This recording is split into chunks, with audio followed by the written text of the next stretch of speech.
Hello, welcome to my Indian kitchen AMR channel. இன்றைக்கி வந்து பார்த்திங்கன்னா நான் வந்து நைட்டு டின்னர் தான் செய்ய போகிறேன். அதுக்கு வந்து பார்த்திங்கன்னா குக்கரில் வந்து அரிசி கழுவி வச்சுட்டேன் சாப்பாட்டுக்கு. அதுக்கப்புறமா வந்து இன்னொரு சின்ன குக்கரில் வந்து பார்த்திங்கன்னா கொஞ்சமாக எண்ணெய் ஊற்றிட்டு, எண்ணெய் காஞ்ச உடனே கடுகு, அது கூடவே கொஞ்சமாக சீரகம், 2 வெந்தயம் ஆட் பண்ணியிருக்கிறேன்.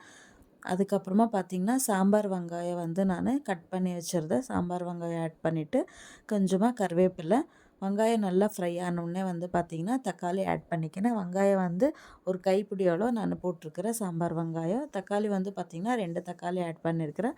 கொஞ்சமாக மஞ்சள்தூள் போட்டு நல்லா ஃப்ரை பண்ணி எடுத்துட்டேன். அதுக்கப்புறமா வந்து பார்த்திங்கன்னா நான் வந்து பச்சை கலக்காய் வாங்கின்னு வந்திருந்தேன். கலக்காவை உரிச்சிட்டு வந்து பார்த்திங்கன்னா இன்றைக்கி குழம்பு செய்யலான்னு சொல்லிவிட்டு கலக்காய் கொட்டை வந்து ஆட் பண்ணிக்கிறேன், பச்சை கலக்காய் கொட்டை. அப்புறமா வந்து பார்த்திங்கன்னா வீட்டு அவரைக்காய் இருந்துச்சு, அது ஒரு கப்போல தான் இருந்துச்சு. அது வீட்டு அவரைக்காவை போட்டு நம்ம குழம்பு செய்யலான்னு சொல்லிட்டு 2 போட்டு நல்லா மிக்ஸ் பண்ணிவிட்டு தேவையான அளவில் உப்பு ஆட் பண்ணிக்கினேன். அதுக்கப்புறம் வந்து பார்த்திங்கன்னா சாம்பார் தூள் ஆட் பண்ணிக்கிறேன். சாம்பார் தூள் வந்து பார்த்திங்கன்னா நான் ஆச்சி சாம்பார் பவுடர் தான் ஆட் பண்ணியிருக்கிறேன். அது வந்து பார்த்திங்கன்னா ஆச்சி வந்து ஒரு 1.5 ஸ்பூன் அவ்வளோ நான் வந்து சாம்பார் தூள் ஆட் பண்ணியிருக்கிறேன். உப்பு போட்டு தேவையான அளவு தண்ணி ஊற்றிட்டு அவ்வளோதான். நான் எந்த மசாலாவும் ஆட் பண்ணல. சிம்பிளாக வந்து இந்த மாதிரி செஞ்சோம்னா ரொம்ப டேஸ்ட்டாக இருக்கும். ஜஸ்ட்டு உப்பு மிளகாத்தூள் மட்டும்தான் போட்டிருக்கிறது, வேறு எதுவுமே போடல நான்.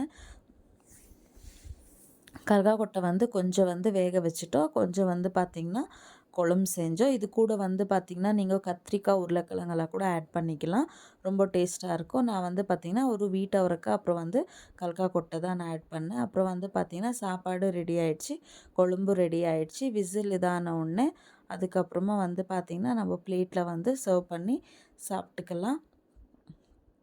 ரொம்ப சூப்பராக இருந்துச்சு. இது கூட வந்து பார்த்திங்கன்னா நான் 2 முட்டை வந்து வேக வச்சேன். வேக வச்சுட்டு அதுக்கப்புறமா வந்து பார்த்திங்கன்னா முட்டை உரிக்கும் போது பார்த்திங்கன்னா நீங்கள் வந்து பச்சை தண்ணியில் இந்த மாதிரி போட்டுட்டு ஒரு வாட்டி இந்த மாதிரி தட்டிட்டு கையில் வந்து இந்த மாதிரி ரோல் பண்ணிங்கன்னா இன்னும் வந்து முட்டை வந்து ஈஸியாக நம்ம உரிக்கலாம். இல்லைனா வந்து பார்த்திங்கன்னா நீங்கள் இந்த மாதிரி கையில் உரிக்கிற போது கொஞ்சம் வந்து முட்டை கூட சேர்ந்து வந்துடுற மாதிரி இருக்கும். நீங்கள் இந்த மாதிரி ட்ரை பண்ணி பாருங்கள், ரொம்ப ஈஸியாக வந்து முட்டை உரிச்சிடலாம்.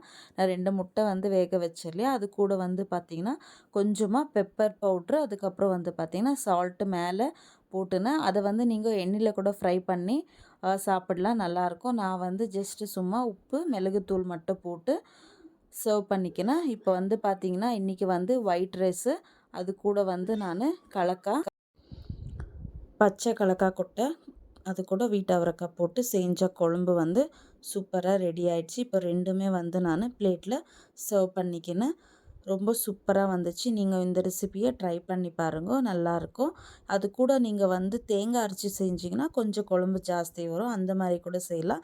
பட் இந்த மாதிரி நம்ம ஜஸ்ட் ஒரு 5 நிமிஷத்தில் ஒரு வெங்காய தக்காளி போட்டு வதக்கிட்டு நம்ம செஞ்சோம்னா இது வந்து ரொம்ப டேஸ்ட்டாக இருக்கும்.